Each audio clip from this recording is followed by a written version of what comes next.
check Twitter real fast, and then we'll check YouTube, make sure that we're all good. All right. Got to be careful this time to say some things, Patrick, especially us, that's not going to end up on Gator Twitter in the morning. Dude, I don't care. I don't care about Gators, dude. They are. I hate Florida now, so I'm just going to start it off by saying that. All right, y'all get on to him. Don't get on to me. We How are about live, though. me? Welcome Yeah, back. stop calling Jared. Call me. I don't care. I'll talk to you. We are live. Welcome back, Jolly Good Fellows. Emergency pod. It's quite an emergency right now. We just lost Aaron Philo to the transfer portal. Things are looking pretty grim for the last 6 weeks, really.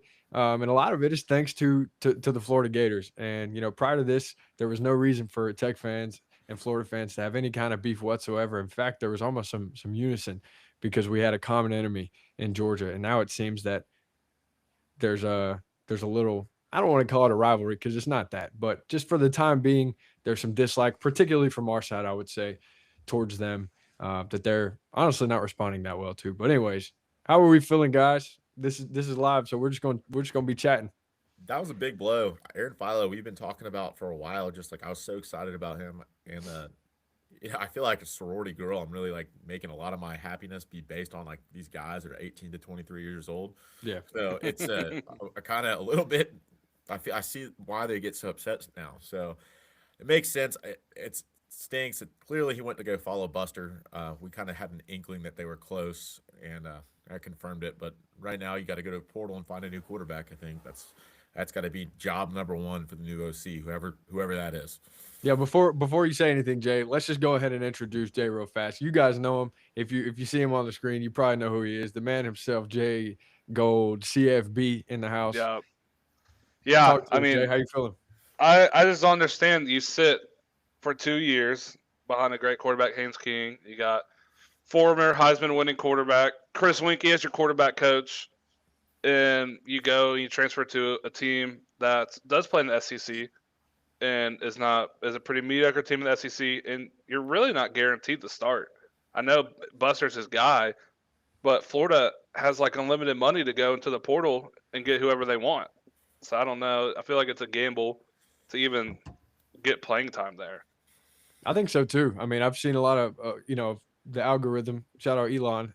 I'm pretty much just as much on Florida Twitter now as I am anything else, and a lot of the stuff I'm seeing on my timeline is Florida fans, saying, "Hey, let's still go get somebody else," whether it's the North Texas kid or Darian Mensah. I've seen a name being floated around a little bit. So They're not you know, getting it, Darian Mensa.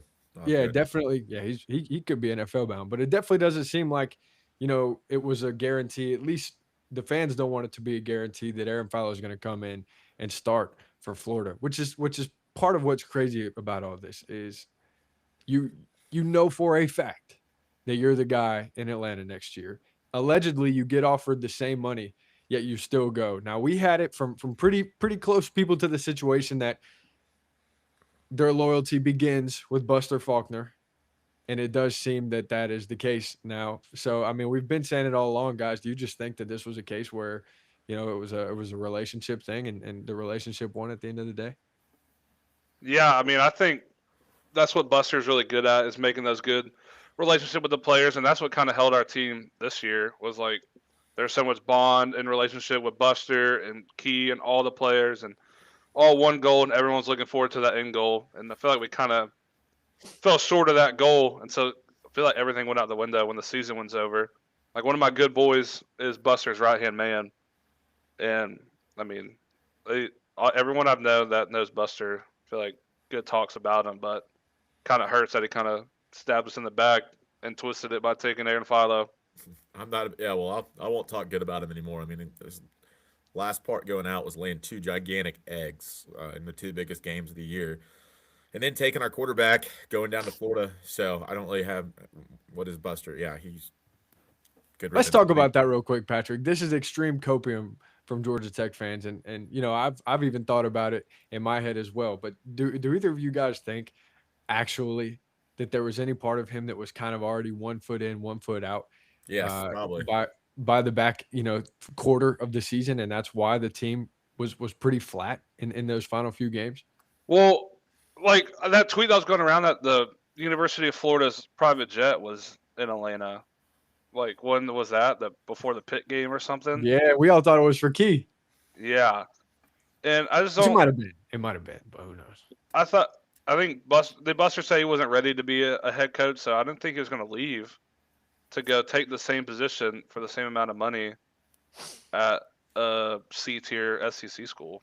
I don't know. Based on those first Brother. couple drives against Pitt, it looked like he was checked out on the play Yeah. calling there. So Jay, I don't know. God bless you, man. You got to watch your mouth, bro. They're gonna come for you. I'm telling you. It's I gonna mean, it's whether you okay. think it's logical or not to say that, they're It's not all going to agree with you. I've had UGA fans telling me that these folks are unreasonable, and Yeah, I that mean, is my pretty best friend's tough. a Florida I fan. agree with them now. I even sent out I'm not gonna take the side of Georgia on it, but I agree that why they hate Florida now. I see why they hate them. I mean, I'm like just to talk for a program that's going 4-8. If I were just coming out you have no idea what John Summerall is going to do. A guy that's never coached the Power 5 level, never won at the Power 5 level, and so he's going to come up and all of a sudden turn your sorry 4-8 football program around immediately. I don't know. Somebody said in the chat, this is going to be a reset next season, but it is what it is. Let's talk about that real fast because I want to see if you guys agree. I mean, I said in a video that I posted earlier that the portal gives and the portal takes away. And that is obviously something that is going to be true for Georgia Tech more than a lot of schools, I think, because as it seems to be a trend now, Georgia Tech gets a good player, they develop them, they make a name for themselves, and then a bigger brand comes along, and now that player is playing for that bigger brand. Do we think that next year is going to be a rebuild year, or is it going to be something where the Jackets now have a lot of money to spend in the portal and make themselves competitive again for 2026? I feel like. Oh, sorry. You can go ahead, Patrick. No, you go. Well, I don't know. It doesn't have to be a rebuild. This happens to a lot of different teams, even like Ole Miss last year. They had a more talented team last year. They got some good pieces in the portal. I do think that the one thing it seems like we go out, we get these guys in the portal like Keelan Rutledge, like Amari Harvey, and we keep them once they transfer in. I mean, besides Romello Height, he seemed to be the only exception. We look at Haynes King, but the guys that we're getting from high school, out of the high school ranks, that come in and then have a really good year. So there's rumors about Isaiah Canyon right now, Eric Singleton Jr., and some of these other guys that right now, Aaron Philo, that we're getting directly from high school. They're not, if they're getting developed and they're getting hyped, then they're leaving. But the guys that we're getting from the portal start staying there. It's almost like we're having more luck keeping and developing the guys or keeping on the roster for a couple of years out of the portal than in high school. I don't know. You can't go into year 4 of a head coach that just gave a big extension to and really say it needs to be a rebuild or reset. I mean, I think that they need to be the expectation needs to be in Charlotte next year, or be the goal, or be close to being in Charlotte. I mean, that's my expectation.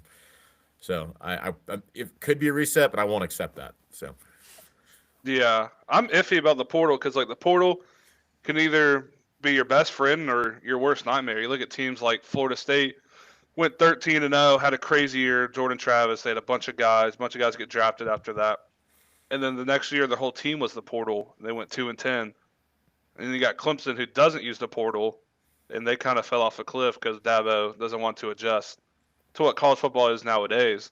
So I feel like your team can't be full portal made. You need to make sure you keep some core guys, some there'll be a leaders on the balance. team. Yeah, exactly. Yeah, you both made some good points that I want to touch on. It was kind of a slogan for college football and really college sports in general that the best way to get good is to reload, not to rebuild. And it seems like the transfer portal has given a lot of teams an opportunity to do that.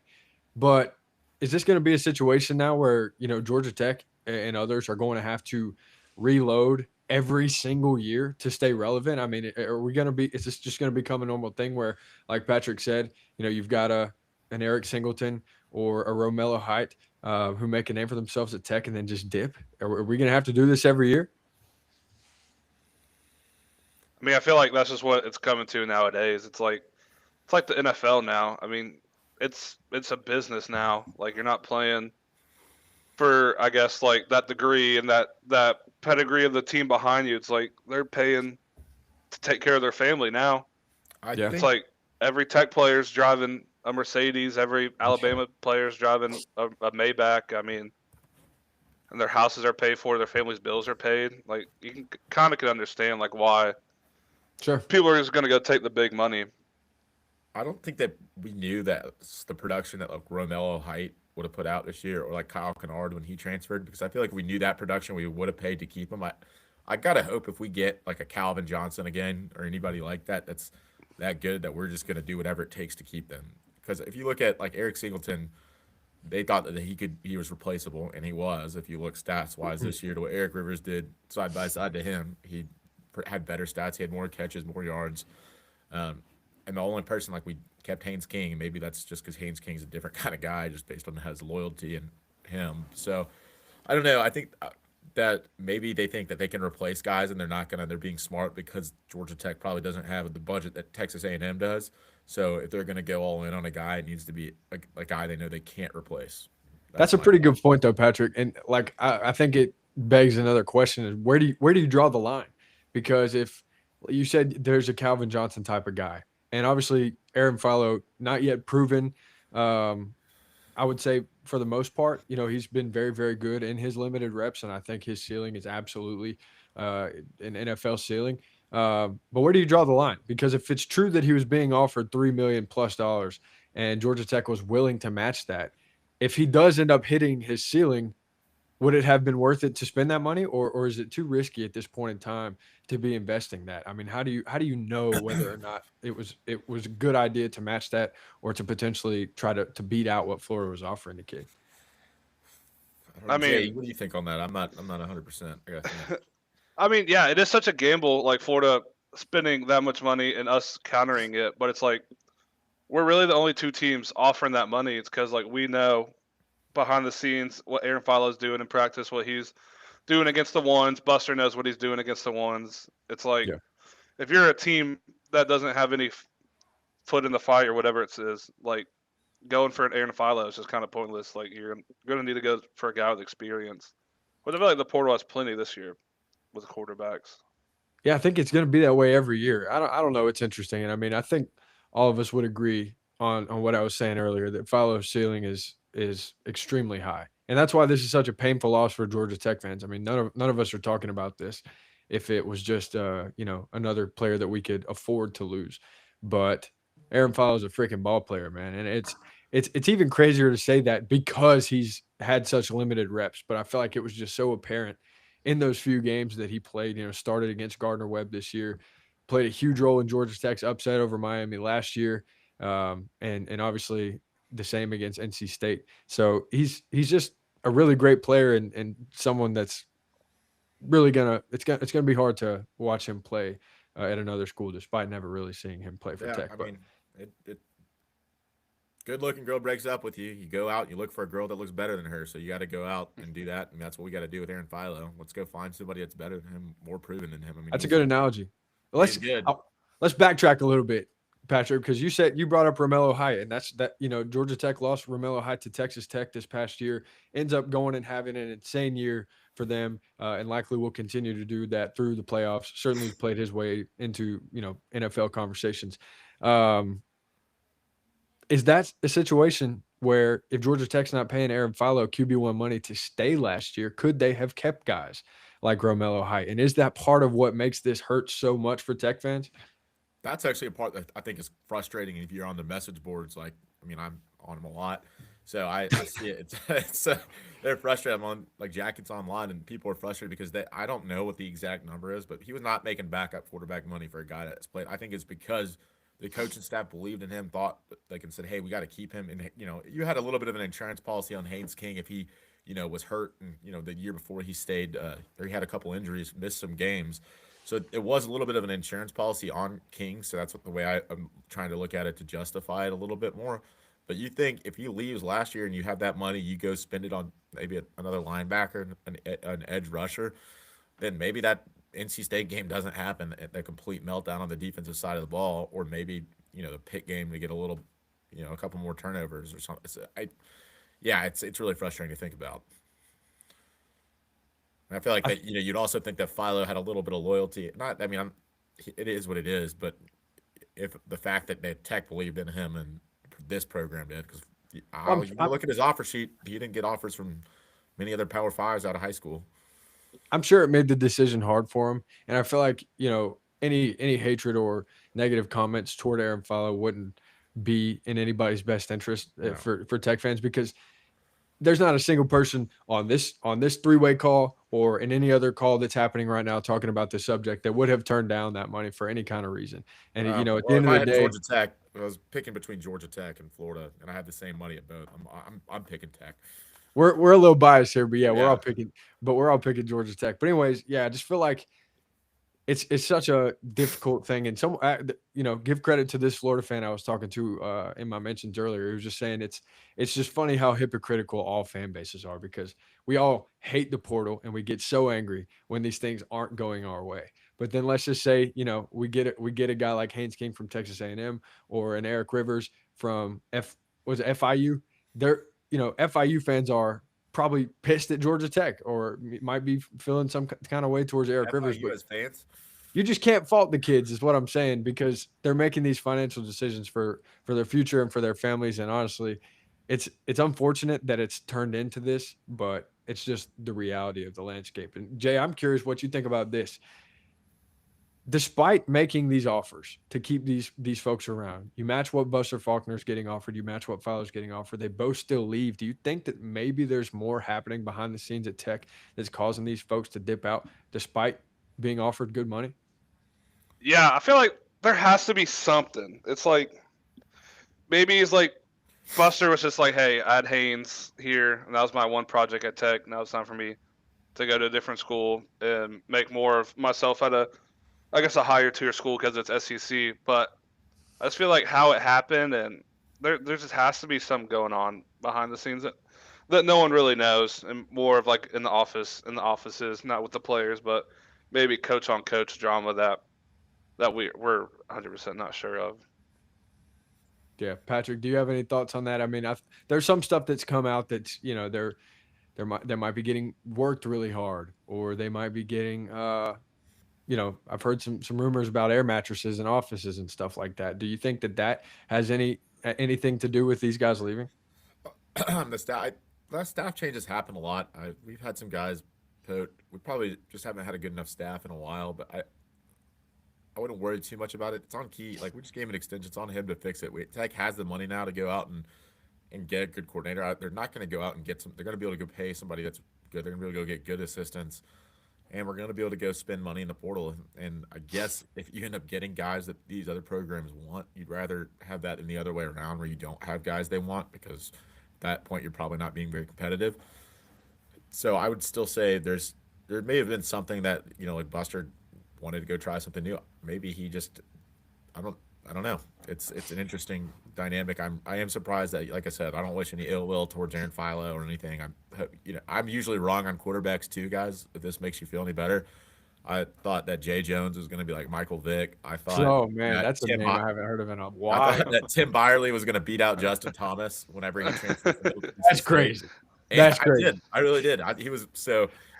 So there's just several things that I was wrong about. So I didn't know that about you, Patrick. yeah, I literally said when Bad Lee transferred, I made up. I said I guarantee. I bet Tim Byerly's the starter next year. Justin Thomas. I was wrong on that. Tim was a good player. Tim, if you're listening to this, you were a great player, great backup, Timmy touchdowns. But that. So Sorry, yeah, sorry, JT. Sorry, No. bro. It's not I personal. was wrong. Man. I met Justin Thomas several times too. I don't know if I've never told him that story though.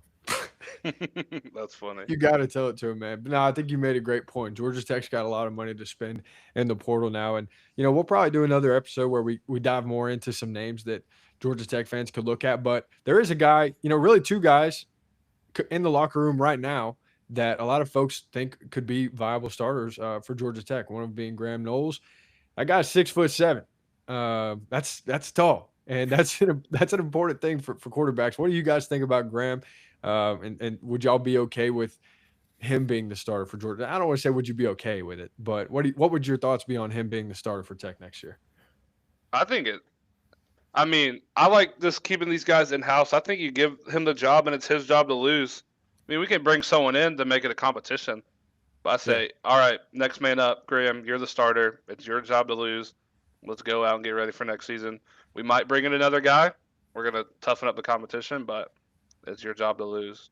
Yeah, I think you had to have you go get another quarterback. I think because you want to have a proven commodity that That way, if Graham or Grady Adamson or the freshman like comes in and they end up pushing, like that means that it's going to make them better. You want to have a starter level guy because you're probably not going to go get like a power five starter. You might end up going to get a group of five. I can say power five all the time. I know it's power four now, but it's a habit. So you go get one of those guys, and then they compete. I mean, Graham Knowles, I'm sure he has he has a big arm. He's like you said, he's a big kid, and I heard good things about Grady Adamson too. And maybe Mhm. this like they make leaps sometimes. I don't think that a lot of people expected Haynes King to do anything whenever he came in the spring. I didn't. I personally thought Zach Pyron was going to be the starter.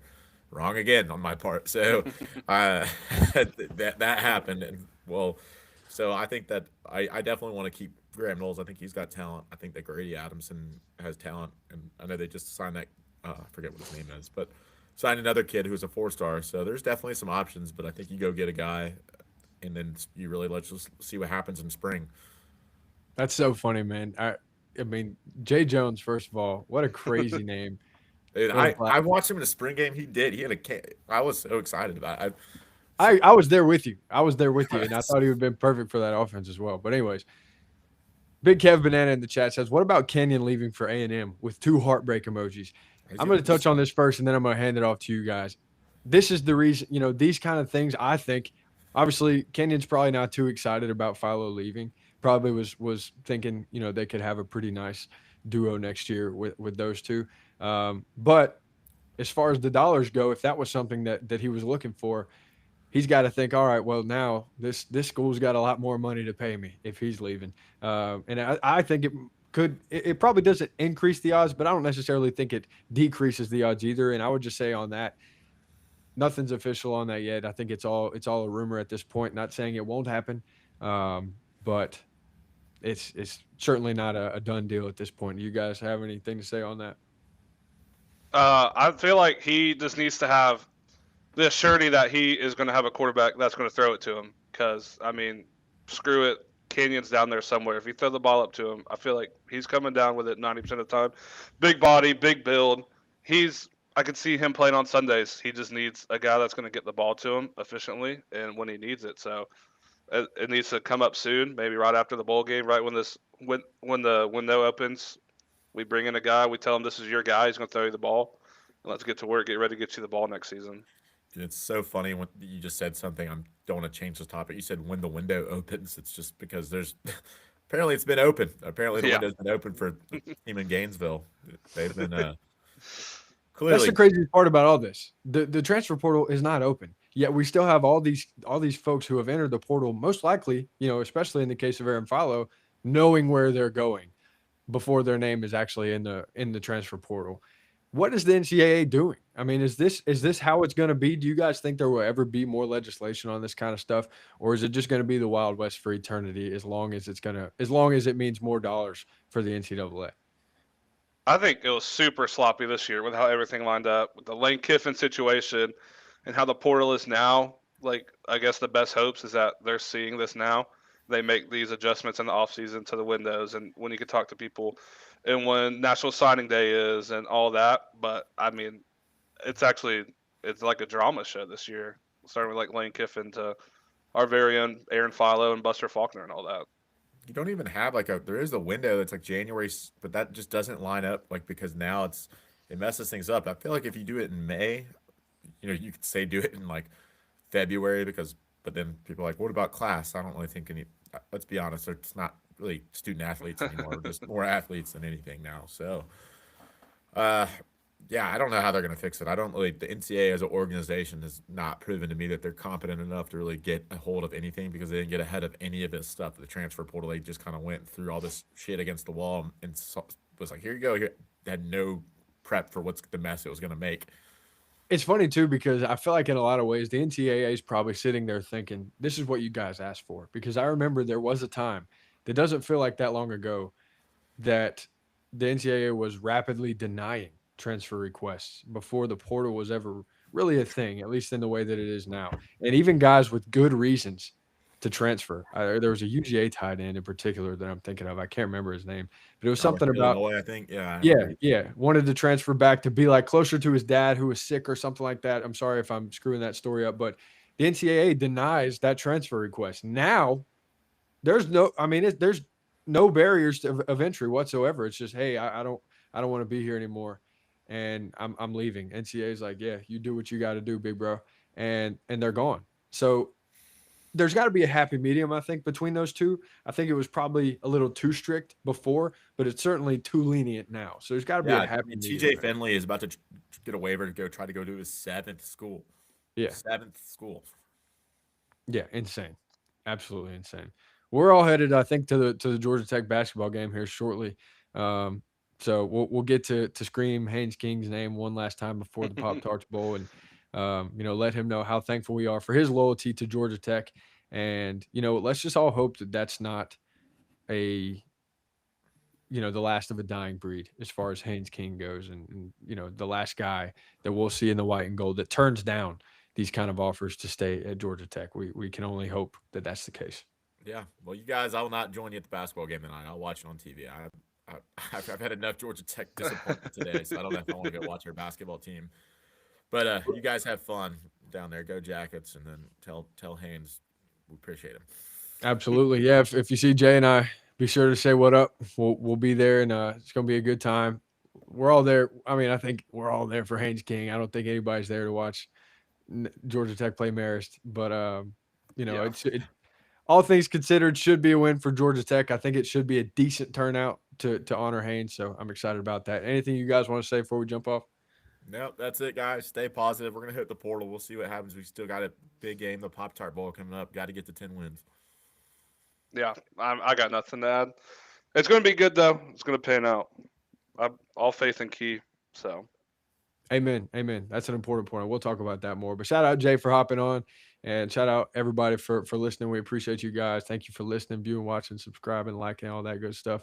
We're gonna keep it coming in 2026. But like Patrick said, stay the course. Things will get better soon. We appreciate y'all. Love y'all. This is another emergency episode of the Jolly Good Fellows. See you guys.